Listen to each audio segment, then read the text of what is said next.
कि हिजकिय्याह राजा बीमार हो गया और ऐसा हो गया कि वो मरने पर था। तो यशायाह भविष्यवक्ता जो परमेश्वर का नबी था, उसने उसके पास जाकर क्या बोला कि यहाँ पर कहता है कि अपने घराने के विषय जो आज्ञा देनी हो वह दे। वो बोलता है कि अपने घराने के विषय में आज्ञा जो देनी है दे दे। मतलब अब तू बचने वाला नहीं है, मतलब तेरा अंतिम सांस बहुत निकट है। जिसको अपना प्रतिनिधि चुनना है चुन ले। क्या करना चाहिए है ना, अपने जैसे मान लीजिए आपको पता है कि आप मृत्यु में समाने वाले हैं, तो आप क्या करेंगे, अपने बेटा बहू अपने जो भी आपके भाई रिश्तेदार उन सबको क्या करेंगे, आप किसी के लिए कुछ छोड़ के जाएंगे या आपकी जो तमन्ना है वो आप जाहिर करेंगे उनके सामने। तो ऐसा यशायाह ने भी कहा कि तेरे को अपने घराने में जो आज्ञा देना है दे दे, क्योंकि अब तू क्या बोलते हैं वहाँ। हाँ एक बार यशायाह भविष्यवक्ता ने उसके पास जाकर कहा, यहोवा यो कहता है कि अपने घराने के विषय जो आज्ञा देनी हो वह दे, क्योंकि तू नहीं बचेगा मर जाएगा। क्योंकि तू नहीं बचेगा मर जाएगा। इतना समझ में आया। आगे इतना समझ में। अब हिजकिय्याह जब ये सुनता है तो वो क्या करता है, दूसरा में पढ़े। तब उसने दीवार की ओर मुंह फेर यहोवा से प्रार्थना करके कहा, हे यहोवा। बस दूसरा में उसने क्या किया, दूसरा पद में क्या कहता है कि जब उसको ये पता चला तो वो क्या हुआ, दीवार की ओर मुंह फेरा और प्रार्थना किया। ठीक है, वो परमेश्वर से प्रार्थना बड़े वेदना के साथ बड़े रो रो कर है ना परमेश्वर से प्रार्थना करना वो चालू किया। अब वो क्या प्रार्थना किया वो बाद में देखेंगे। अब हम पढ़े 4 को। तब ऐसा हुआ कि यशायाह आंगन के बीच तक जाने भी ना पाया था कि यहोवा का यह वचन उसके पास पहुंचा, लौट कर मेरी प्रजा के प्रधान हिजकिय्याह से कह कि तेरे मूल पुरुष दाऊद का परमेश्वर यहोवा यो कहता है कि मैंने तेरी प्रार्थना सुनी और तेरे आंसू देखे हैं। देख, मैं तुझे चंगा करता हूँ, परसों तू यहोवा के भवन में जा सकेगा। हालेलुया। आप देखें यहाँ पर दूसरा पद में, दूसरा राजा 20 का दूसरा पद में हिजकिय्याह ने प्रार्थना किया और उसी का चौथा पद में जब हम आते हैं तो उसकी प्रार्थना सुनी गई। चौथा पद में वहां लिखा है ना, और ऐसा हुआ कि यशायाह नगर के बीच तक जाने भी ना पाया था कि यहोवा का यह वचन उसके पास पहुंचा। क्या पहुंचा, 5 में कहता है कि लौट कर मेरी प्रजा के प्रधान हिजकिय्याह से कह कि तेरे मूल पुरुष दाऊद का परमेश्वर यहोवा यो कहता है कि मैंने तेरी प्रार्थना सुनी। हालेलुया। पद दूसरा में हम देखते हैं कि उसने प्रार्थना किया, पद 5वां में हम देखते हैं कि उसकी प्रार्थना सुनी गई। इतना जल्दी कैसे उसकी प्रार्थना सुनी गई। यहाँ बात समय की नहीं है, बात है प्रार्थना सुने जाने का। मेरे प्रिय, हम भी प्रार्थना करते हैं, हम भी निवेदन करते हैं परमेश्वर, हम भी रोते हैं, हम भी क्या परमेश्वर से बात करते हैं, लेकिन क्या हमारी बात, क्या हमारी प्रार्थना ये परमेश्वर तक पहुंचता है? ये आज बहुत बड़ा प्रश्न है। हालेलुया। क्या आज हम धोखे में हैं कि हम जो भी बात करते हैं, जो भी हम परमेश्वर से मांगते हैं वो परमेश्वर सुनता है? क्या आपको ज्ञात है कि मेरी बात को परमेश्वर सुनता भी होगा या नहीं? हालेलुया। आपके लिए कलीसिया प्रार्थना करती है वो अलग है, लेकिन आप जो खुद के लिए प्रार्थना करते हैं या आप दूसरों के लिए प्रार्थना करते हैं, क्या उसको परमेश्वर प्रभु यीशु मसीह सुनता है? ये आज हम देखेंगे। मेरे साथ आज का जो विषय है वो है आपकी प्रार्थना। मैं क्षमा चाहूंगा, मेरा हैंड राइटिंग कुछ खास है नहीं। आपकी प्रार्थना या आपकी बात परमेश्वर, मैं शॉर्ट में लिख रहा हूं, कब सुनेगा? हालेलुया। जो लोग नोट पेन कॉपी लाए हैं वो लोग उतार लीजिए। आपकी प्रार्थना या आपकी बात परमेश्वर कब सुनेगा? आपके अंदर ऐसे क्या गुण होने चाहिए? परमेश्वर आपके अंदर ऐसा क्या देखेगा जो वो आपकी बातों को सुनने के लिए विवश हो जाएगा? आपने यहाँ से प्रार्थना किया और परमेश्वर ने तुरंत सुन लिया। ऐसा क्या होगा आपके जीवन में? आइए मेरे प्रिय, हम उसी विषय में देखते हैं। मैं शुरू करता हूँ यहाँ से अपना प्रचार और मैं 3 बिंदुओं में, 3 पॉइंट में इसको खत्म करूंगा। कि क्या क्या है। ऐसा 3 चीज आपके जीवन में पाई जानी चाहिए जिसको परमेश्वर देखता है और उसी के माध्यम में वो आपकी प्रार्थनाओं को सुनता है। यदि ये 3 चीजें, यदि ये 3 बिंदु आपके जीवन में आज नहीं है तो आप अपने आप को सुधार लीजिए, आप अपने आप को बदल लीजिए। हो सकता है कि आप जो प्रार्थना करते हो वो सब खोखले हो, वो परमेश्वर तक पहुंचे ही ना। हालेलुया। आइए हम वही उसी में तीसरा अध्याय पढ़ते हैं, जो है ना, मैंने बताया 2 में उसने प्रार्थना किया, दूसरा पद में, 5वां पद में उसकी प्रार्थना, चौथा 5वां पद में उसकी प्रार्थना स्वीकार हो गई, सुनी गई। तो तीसरा पद में उसका आंसर है कि ऐसा क्या किया, ऐसा हिजकिय्याह ने ऐसा क्या किया जो उसकी प्रार्थना सुनी गई। तीसरा पद, मैं विनती करता हूँ, हाँ, स्मरण कर कि मैं सच्चाई और खरी। पहला, मैं विनती करता हूँ, स्मरण कर कि मैं सच्चाई। पहला मेरे प्रियो, पहला है सच्चाई। सच्चाई ये पहला बिंदु है, ये पहला माध्यम है जिसके द्वारा आपकी प्रार्थना परमेश्वर सुनता है। हालेलुया।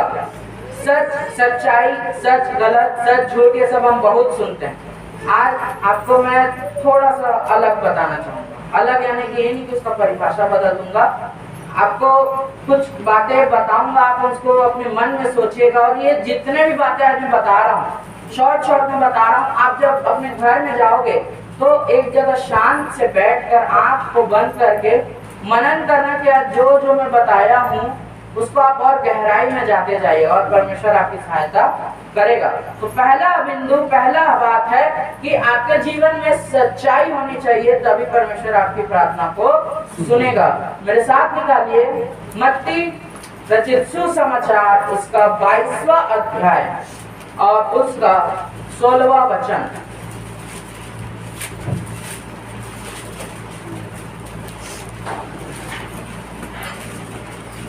पेज नंबर बता दो।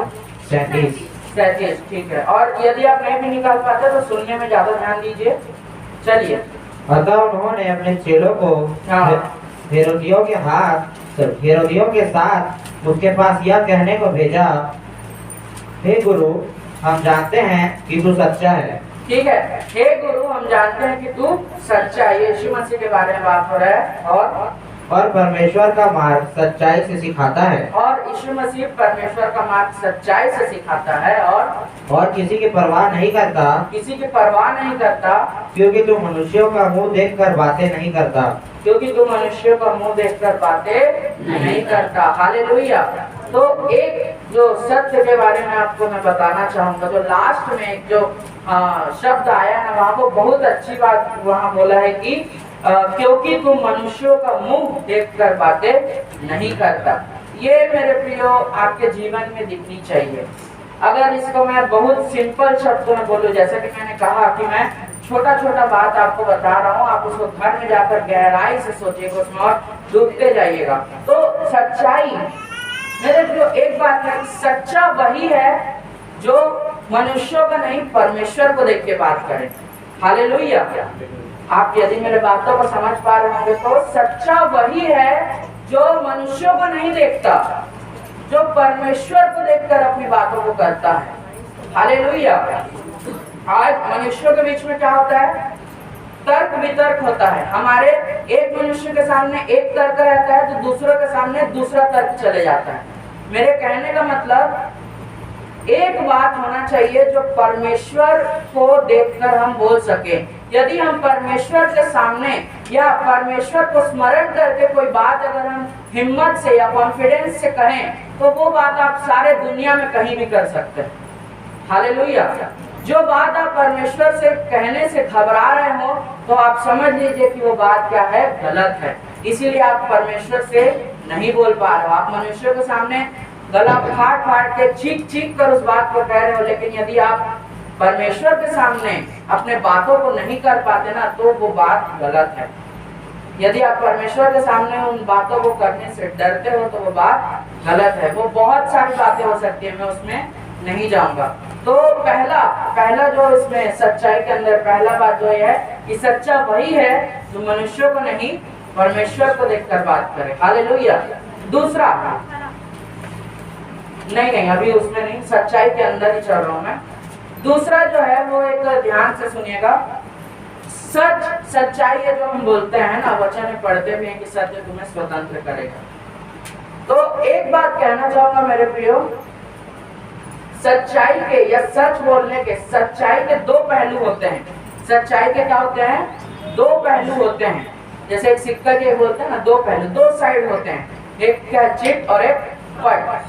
सिक्का में रहता है ना, समझ रहे हैं कि नहीं मेरी बात को? सिक्का में चिट पट रहता है। तो सच्चाई के भी दो पहलू होते हैं मेरे को। पहला सच बोलना, पहला क्या है? सच बोलना। और ये हम सभी बचपन से लेकर आज तक, यदि किसी ने बाइबल नहीं भी पढ़ा होगा तो भी वो सुनते आ रहे हैं।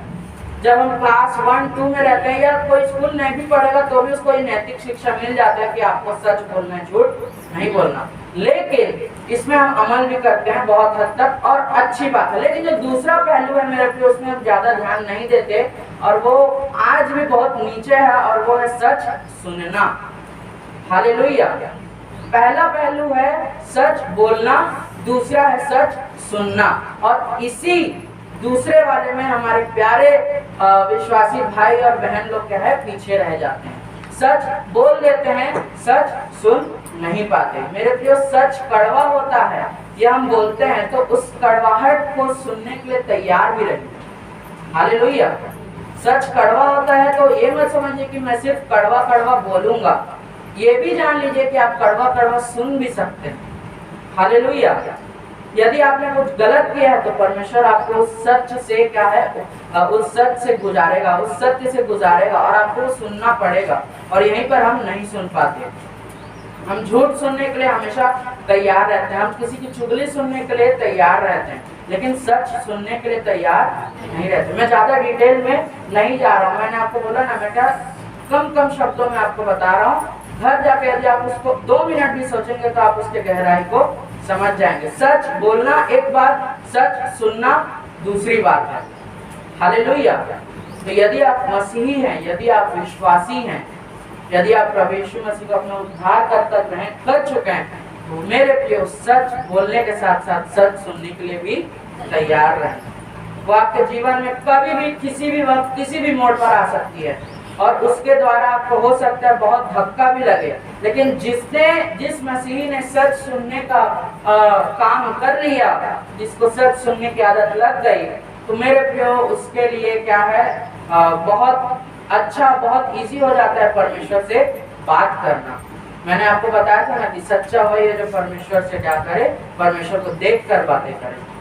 ठीक है। पहला सच्चाई, हिजकिय्याह राजा के भी जीवन में हम देखते हैं, यदि तो सच्चाई उसके जीवन में था। आप यदि वो दूसरा राजा पढ़ेंगे तो आपको समझ में आ जाएगा, मैं डिटेल में नहीं जाता हूँ। और इफिसी 6:14 में कहता है, निकालिएगा मत, है ना, एक छोटा सा कहा है कि इसलिए सत्य से कमर कसकर। आप लोग शायद 6 बजे वाली प्रार्थना जो थे वो सारे हथियारों के बारे में सुने भी थे, है ना। सत्य से कमर कसकर। मेरे प्रिय, सत्य से आपका कमर कसा हुआ रहना चाहिए। सत्य बोलने के लिए भी आपका कमर कसा रहना चाहिए और सच सुनने के लिए भी आपका कमर कसा रहना चाहिए। लोग सच बोलने के लिए, सच दहाड़ने के लिए अपने कमर को एकदम कस के रेडी हो जाते हैं, आज हम सच बोलेंगे, लेकिन लोग सच सुनने के लिए उनका कमर ढीला हो जाता है ना। इसीलिए क्या है, उनका पतन का कारण होता है। सच सुनने के लिए भी तैयार रहें। हालेलुया। दूसरा में आते हैं हम, उसी दूसरा राजा 20:3 को, सच्चाई एक बिंदु था, वो खत्म हो गया। आइए दूसरा में आते हैं, और खरे मन से। हाँ,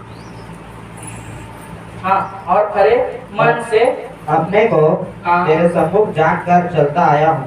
बस। दूसरा जो है वो क्या है, खरा मन। खरा मन। मेरे प्रिय, खराई के बारे में भी हम बहुत बार सुने हैं। खरा, कई लोग ऐसा सोचते हैं, खरा मनुष्य बोलने से अपने मन में छवि बना लेते हैं, बहुत स्ट्रिक्ट होगा, कड़क में जाता। नहीं, खराई का मायने दूसरा होता है मेरे प्रियो, आप समझिए इस बात को, है ना। ऐसा नहीं है कि जो खरा मनुष्य है, जो बहुत क्या बोलना चाहिए, कड़क है, जो स्ट्रिक्ट है, वो प्रेम नहीं करता। नहीं मेरे प्रिय, ऐसा नहीं है। खराई के मायने क्या है, दूसरा है। मैंने बोला ना कि तलवार में क्या है, धार ही नहीं रहेगा तो क्या होगा। वैसे खरे मनुष्य भी ऐसे नहीं है कि वो कड़क मिजाज होते हैं मेरे प्रिय, उनके अंदर मसीही का प्यार होता है। हालेलुया, है ना। और वो एक तरह से वही है कि वो तलवार ही क्या जिसमें धार ना हो, और वो मसीही ही क्या जिसमें यीशु का प्यार ना हो। हालेलुया। तो ये आपको देखना है। आइए हम, अच्छा एक सवाल पूछता हूँ, जब खराई या खरा ये शब्द आता है तो बाइबल में किसके बारे में बार बार कहा है कि वो खरा मनुष्य खराई से चलता है? कोई? अय्यूब, बहुत अच्छे। आइए निकालिए मेरे साथ अय्यूब, अय्यूब 2 और उसका 3। वो अध्याय में आप पढ़ेंगे ना, दूसरा अध्याय में तो बार बार खरा खरा खरा खराई ऐसा आया है। हाँ पढ़िए 2। यहोवा ने शैतान से पूछा, हाँ क्या तूने मेरे दास अय्यूब पर ध्यान दिया है कि पृथ्वी पर उसके तुल्य खरा और सीधा और मेरा भय मानने वाला और बुराई से दूर रहने वाला मनुष्य और कोई नहीं है। ठीक है, यहाँ पहली बार परमेश्वर ने कहा कि अय्यूब क्या है, खरा है। पहली बार, ठीक है, पहली बार आया इस पर में अय्यूब क्या है, खरा है और सीधा। हाँ, और सीधा को छोड़ दो और आगे, और मेरा भय मानने वाला। ठीक है, और आगे, बुराई से दूर रहने वाला मनुष्य और कोई नहीं है। कोई नहीं है। और यद्यपि तूने मुझे बिना कारण उसे सत्यानाश करने को उभारा, हाँ, तो भी वह अब तक अपनी खराई पर बना है। दूसरी बार मेरे एक ही पद में खुद स्वयं सर्वशक्तिमान परमेश्वर ने अय्यूब की गवाही देते हुए 2 बार खरा उसके लिए इस्तेमाल किया है। यदि परमेश्वर ने एक ही वाक्य में, एक ही बात में 2 बार खरा शब्द बोला है, इसका मतलब अय्यूब सच में क्या था, खरा था। मेरे प्रिय, परमेश्वर ने एक नहीं 2 बार बोला। कितने बार? 2 बार बोला। बाइबल में, वचन में अय्यूब के बारे में परमेश्वर ने 2 बार गवाही दिया कि वो खरा था, अपने एक ही स्टेटमेंट में, एक ही वाक्य में। तो वो बहुत बड़ी बात है, आप इसकी गहराई को समझिए। यदि परमेश्वर ने 2 बार बोल दिया ना, तो बहुत बड़ी बात। हमारा परमेश्वर, हमारा खुदा, हमारा यीशु मसीह ऐसा है जो क्या क्या बोलता है वो कि पत्थर की लकीर मिट जाएगी लेकिन मेरे बात कभी नहीं मिटेगा। ऐसा परमेश्वर जिसके बोलने से ये पृथ्वी का निर्माण हो गया, वो परमेश्वर यदि 2 बार अपने मुंह से बोल दिया कि क्या है वो, खरा है, मतलब अय्यूब में बहुत खास बात थी। हालेलुया।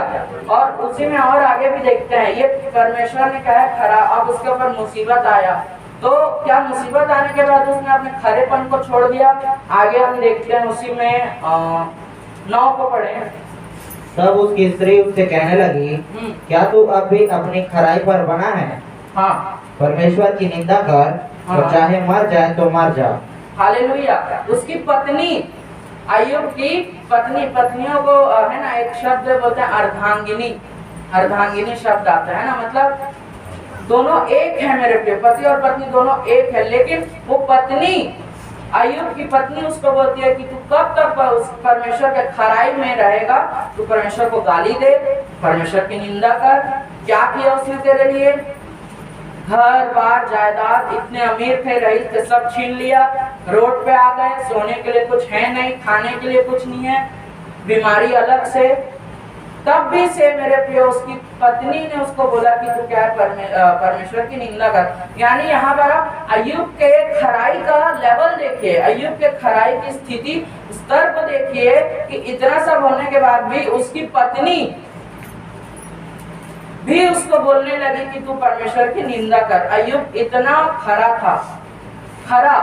मेरे प्रिय में बार बार जो खरा बोल रहा हूँ, खराई का मतलब क्या होता है आप इस बात को जानिए। एक बात बहुत साधारण शब्द में बताना चाहूंगा, खराई का मतलब होता है परमेश्वर से चिपके रहना। हालेलुया, मेरे बातों को समझिए। खराई का मतलब होता है परमेश्वर से चिपके रहना, है ना। परमेश्वर भी ये बात जानता था, मतलब एक तरह से ऐसे हम बोलचाल की भाषा में बोला जाए तो ऐसा बोल सकते हैं कि परमेश्वर ने शैतान को बोला, क्योंकि परमेश्वर को मालूम था कि अय्यूब मेरे को छोड़ने वाला नहीं है और मैं अय्यूब को छोड़ने वाला नहीं हूँ, तेरे को जो उखाड़ना उखाड़ लो। हालेलुया। ऐसा एक मैं बोल जाती भाषा में बोला अच्छा नहीं लगता, लेकिन एक समझाने के लिए बोल रहा हूँ कि परमेश्वर को मालूम था कि अय्यूब उसको छोड़ने वाला नहीं है। अय्यूब को मालूम था कि अय्यूब को मालूम था कि वो परमेश्वर को छोड़ने वाला